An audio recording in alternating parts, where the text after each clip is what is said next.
반갑습니다. 눈이 오는 가운데서도 이 수요 예배에 오신 여러분, 하나님 우리 아버지의 사랑하심과 또한 우리 주 예수 그리스도의 평강이 충만하시기를 바랍니다. 지난 주일 그리고 그 지난 주일까지 해서 2024년 가을 행복축제가 은혜 가운데서 마쳤습니다. 그 두 주간에 공식적인 방문자가 169명이셨고 또한 합계된 등록자가 45명이었습니다.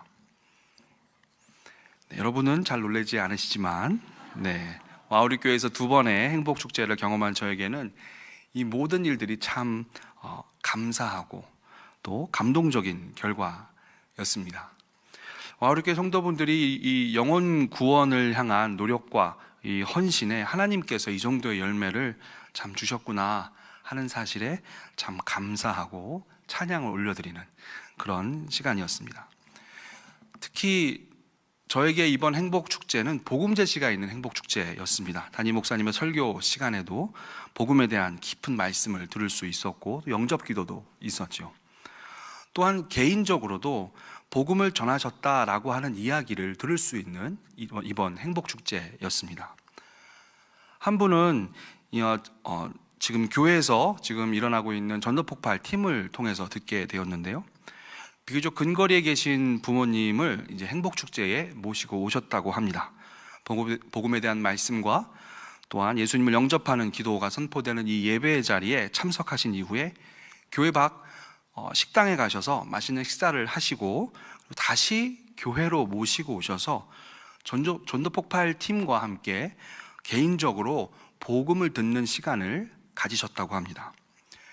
교회에는 몇 번 오셨지만 예수님을 아직 영접하지 않으셨던 부모님은 개인적으로 다시 예수님을 영접하는 그 시간이 되자 담담하게 받아야죠 라고 말씀하시는 이 아버님의 말씀이 있으셨고, 또 고민하시면서 받고는 싶은데 죄가 너무 많아서 받으실 수가 없다고 하시는 이 어머니의 말씀을, 이런 반응 앞에서 전도폭발 팀은 이 영생의 선물을 받으셔야 한다고 함께 정말 간절한 마음으로 눈물을 흘리면서 간절한 마음으로 복음을 전했고, 이 복음 제시의 결과로 결국 두 분 모두 영생을 선물로 받으시겠다고 하면서 기쁜 마음으로 함께 예수님을 영접하는 기도를 한 번 더 드렸다라고 하는 소식을 듣게 되었습니다. 또 한 분은 목사님 중에서도 이번 행복축제 때 조부모님을 모시고 오셔서는 교회 밖 식당에 가셔서 맛있는 저녁을 대접해드리고 다시 조용한 곳으로 가셔서 이번에는 다리 예화로 브릿지 전도법을 통해서 복음을 전하셨고 또 다시 예수를 개인적으로 영접하는 이런 시간을 가지셨다라는 소식을 들었을 때 저는 참 감사했습니다.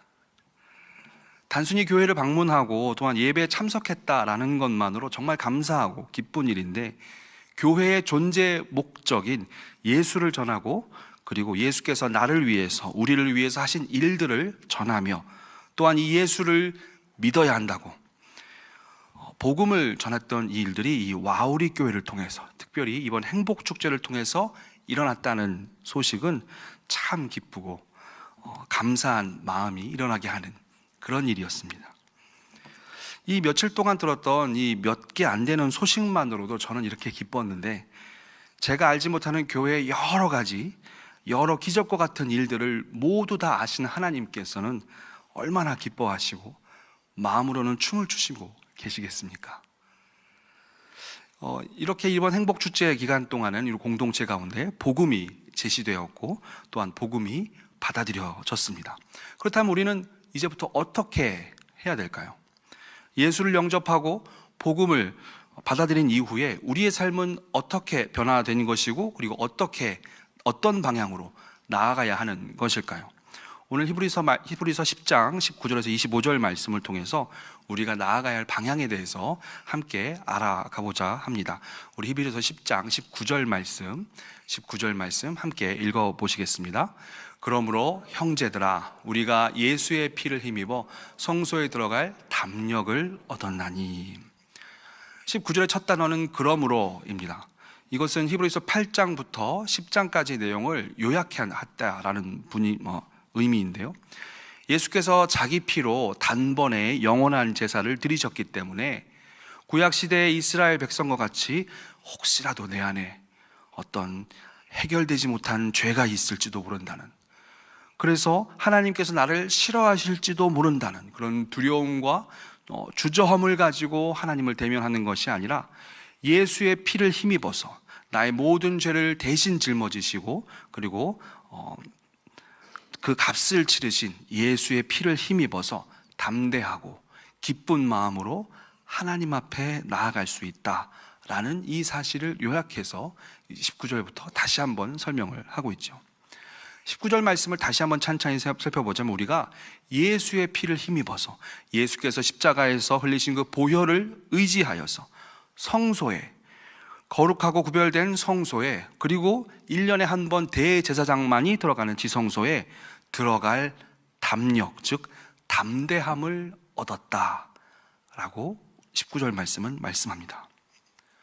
원래대로라면 거룩하고 거룩하신 하나님 앞에는 가까이 갈 수도 없는 것인데 예수께서 행하신 객관적이고 실제적인 이런 죄 사함과 거룩하게 하심으로 인해서 택함 받은 제사장만이 들어가는 성소에 일반 백성도 들어갈 수 있는, 아니 발을 내디딜 수 있는 그런 담대함을 얻게 된 것이죠.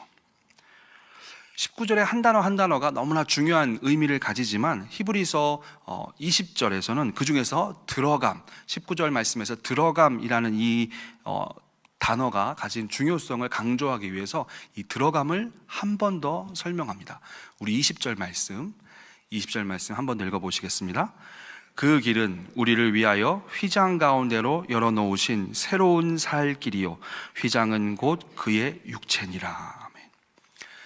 20절을 원어로 보면 이 말은 29절의 그 들어감에 대한 부가 설명인 것을 볼 수가 있습니다. 이 들어감은 예수께서 열어놓으신 그 길인데 그 길은 예수께서 우리를 위하여, 예수를 믿고 예수를 영접한 우리 성도들을 위하여서 휘장, 곧 그의 육체를 찢으심으로 십자가 위에서 찢겨진 그의 육체 가운데로 우리를 지나가게 하심으로써 열어놓으신 그런 길인 것이죠. 그래서 그 길은, 그 들어감은 새로운 살 길이다라고 합니다. 새로운 길이고 살아있는 길이죠. 그 길은 새로운 길입니다. 구약의 백성들에게는 없었던 새롭게 만들어진 길이죠. 또한 그 길은 살 길, 즉 살아있는 생명을 주는 길이죠. 죄악을 날마다 저지를 수밖에 없어서 온전한 죽음밖에는 받아들일 수 없는 백성들에게 이제는 살아날 수 있는 길, 생명을 주는 길이 바로 그 길이었던 것입니다. 우리는 그 길을 통하여서 성소에 들어갈 수 있기 때문에 우리는 담대함을 가질 수가 있었던 것이죠. 그리고 우리에게 또 한 가지 가지게 되는 것이 있는데 그것은 큰 제사장입니다. 21절 말씀, 히브리서 10장 21절 말씀 다시 한번 읽어보겠습니다. 또 집 다스리는 큰 제사장이 계심에. 우리가 한글로 19절에서 21절 말씀을 읽으면 잘 보이진 않지만 원어의 의미로 보거나 아니면 영어 성경을 잘 살펴보면 본문의 의미는 19절에서 21절 이 말씀은 우리가 갖게 되는 두 가지를 설명을 하고 있습니다. 한 가지는 19절에서 우리가 살펴본 것 같이 성소에 들어갈 담력을 우리가 가지게 되었다라는 것이고, 두 번째는 하나님의 집을 다스리는 큰 제사장을 이제는 우리가 가지게 되었다라고 하는 것이죠. 여기서 하나님의 집이라는 것은 무엇일까요? 이것은 히브리서 3장 6절에 잘 나와 있는데요, 히브리서 3장 5절과 6절은 이렇게 기록하고 있습니다. 또한 모세는 장래에 말할 것을 증언하기 위하여 하나님의 온 집에서 종으로서 신실하였고 그리스도는 하나님의 집을 맡은 아들로서 그와 같이 하셨으니 우리가 소망의 확신과 자랑을 끝까지 굳게 잡고 있으면 우리는 그의 집이라. 아멘. 이 말씀이 이렇습니다. 하나님의 집이라고 하는 것은 하나님의 백성을 의미합니다. 구약시대에는 하나님의 온 집, 즉 이스라엘 백성들을 위해서 모세가 종으로서 신실하게 그 집을 이스라엘 백성들을 섬겼다면 신약 시대에는 하나님의 집, 즉 예수를 믿고 영적 이스라엘 백성이 된 성도들을 위하여서 예수 그리스도께서 아들로서 신실하게 다스리시죠.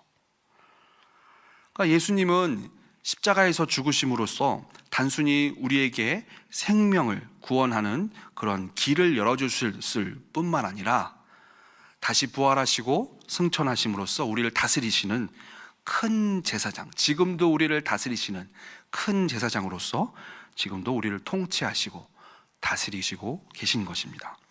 이것이 예수를 믿는 자들에게 예수께서 행하신 일이지요.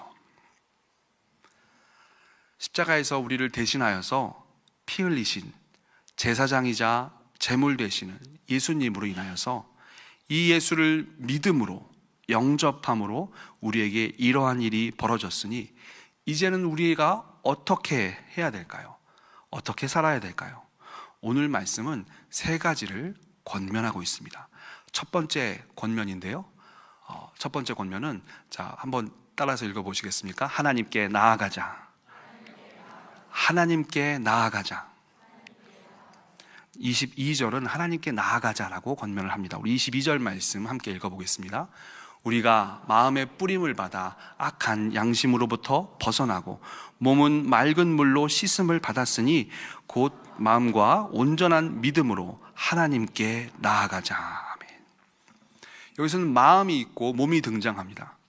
우리의 마음에는 구약에서 염소와 황소의 피를 뿌려서 부정한 자를 정결하게 하는 이런 피 뿌리는 것처럼 우리의 마음에는 흠없는 제물 대신 예수 그리스도의 보혈이 그런 뿌림을 우리가 이미 받은 것이죠. 또한 우리의 몸에는 우리의 심령이 성령으로 정결케 하게 되었다라는 것을 의미하는, 그런 것을 겉으로 드러나는 맑은 물로 몸을 씻는 곧 세례를 이미 받은 것이죠. 그렇기 때문에 우리는 무엇을 가질 수가 있습니까? 오늘 22절 본문의 말씀을 보시면 후반부에 참 마음과 온전한 믿음을 가질 수가 있습니다. 이 참 마음과 온전한 믿음은 오직 거듭난 사람에게만 있는 것인데, 나는 여전히 죄인이고 나는 계속해서 죄를 짓고 살고 있는 부족한 사람이라는 것, 매 순간 그런 것을 깨닫고 회개하며 구원에 대한 것은 나를 신뢰하지 않는 마음, 이런 마음이 참 마음이고요. 그럼에도 불구하고 예수의 피를 의지하여서 하나님께 나아갈 수 있다라고 하는 진리를 의지하고 그런 진리를 믿고 흔들리지 않는 것이 바로 온전한 믿음인 것입니다. 우리는 이 두 가지, 참 마음과 온전한 믿음을 두 손에 꼭 쥐고 하나님께 나아갈 수 있는 것이죠. 오늘 히브리서 말씀은 이 두 가지를 손에 꼭 쥐고 하나님께 나아가자라고 권면을 하고 있는 것입니다. 그저 구원받은 것으로 만족하는 것이 아니라 이 진리, 두 가지 진리를 꼭 아는 채 하나님께 나아가는 것을 권면하고 있는 것이죠. 두 번째 권면은 굳게 잡자입니다. 따라 읽어보시겠습니다. 굳게 잡자. 굳게 잡자. 자, 23절 말씀 함께 읽어보시겠습니다. 또 약속하신 이는 미쁘시니 우리가 믿는 도리의 소망을 움직이지 말며 굳게 잡고. 22절도 사실은 원어의 의미를 보자면 하나님께 나아가자가 먼저 나오게 되는데요, 23절도 사실은 굳게 잡자가 먼저 나옵니다. 그래서 원어의 순서대로 23절을 읽으면 이렇습니다. 우리가 굳게 잡자, 흔들리지 않은 채로 소망의 고백을 굳게 잡자. 왜냐하면 약속하신 분은 미쁘신 신실한 분이시기 때문이다 라고 하죠. 그렇습니다. 우리가 받은 구원은 신실하신 예수께서 객관적으로 이루신 일에 근거를 합니다. 우리에게 새로운 길을 약속하신 이 예수님은 미쁘신, 신실하신, 한결같은 분이시기 때문에, 그렇기 때문에 우리는 이런저런 상황에 우리의 신앙의 높고 낮음과 상관없이, 우리의 신앙의 상태에 어떤 흔들림인지 아니면 굳건히 서 있는지와 상관없이, 혹은 우리가 죄인 중에 괴수와 같은 이런 모습, 예수이라고 느낄지라도 불구하고 예수 피를 의지하여 하나님께 나아갈 수 있다라고 하는 이 확고부동한 소망의 고백을 우리는 굳게 붙잡을 수가 있는 것이죠. 이 말씀은 또 무엇을 의미하냐면 이러한 소망이 종종 우리에게는 흔들리곤 한다라는 것을 뜻하기도 합니다. 우리가 죄를 짓고 또 회개하고, 하지만 회개한 죄를 또 죄를 짓고 하게 되면 우리에게는 죄 용서에 대한 확신과 구원의 감격이 흔들리게 되죠. 하지만 그때 우리는 다시금 우리를 위하여서 객관적인 일을 행하신, 신실하신, 늘 한결같으신 예수를 생각할 수 있는 것입니다. 우리 구주께서는 우리가 이미 죄인 되었을 때 우리를 위하여서 십자가에서 죽으셨고, 또한 우리가 다시금 죄를 지었을 때도 우리를 위하여서 여전히 호의를 베푸시는 분이십니다. 그래서 우리는 우리의 구원에 대해서 흔들리지 않고 움직이지 않고 그 구원의 도리를 굳게 붙잡을 수 있는 것이죠. 그래서 이 오늘 히브리서 말씀은 두 번째로 이 소망의 고백을 굳게 잡자라고 권면하고 있는 것입니다. 세 번째 권면은 서로 돌아보자입니다. 따라 읽어보시겠습니다. 서로 돌아보자. 서로 돌아보자. 24절부터 25절 말씀 함께 읽겠습니다. 서로 돌아보아 사랑과 선행을 격려하며 모이기를 패하는 어떤 사람들의 습관과 같이 하지 말고 오직 권하여 그 날이 가까움을 볼수록 더욱 그리하자. 24절, 25절 원어의 순서대로 이렇게 그대로 번역하자면 이렇습니다. 우리가 서로 깊이 생각하자. 우리가 서로 돌아보자. 이것이 먼저 나오죠. 사랑과 선한 행동의 격려를 위해서 서로 돌아보자. 구체적으로 어떤 사람들과 같이 우리의 모임을 포기하지 말고 도리어 권하여 그날, 즉 예수께서 다시 오실 재림의 때가 가까이 올수록 더욱 그리하자라고 오늘 말씀은 우리에게 권면하고 있는 것입니다. 24절, 25절의 핵심적인 단어는 서로 돌아보자입니다. 첫 번째 권면이 뭐였죠? 하나님께 나아가자. 두 번째 권면이 뭐였죠? 굳게 잡자. 이 두 가지가 정말 중요합니다. 하지만 이 두 가지를 평생 혼자서 잘해낸다는 것은 불가능에 가깝습니다. 그래서 하나님은 우리 한 사람 한 사람을 홀로 믿음을 갖도록 하지 않으셨고 우리를 공동체로, 교회로 부르셔서 함께 믿음을 갖도록, 서로 돌아보도록 하셨던 것이죠. 그래서 예수를 믿고 중요한 것은 무엇이냐? 세 번째, 서로 돌아보는 것입니다.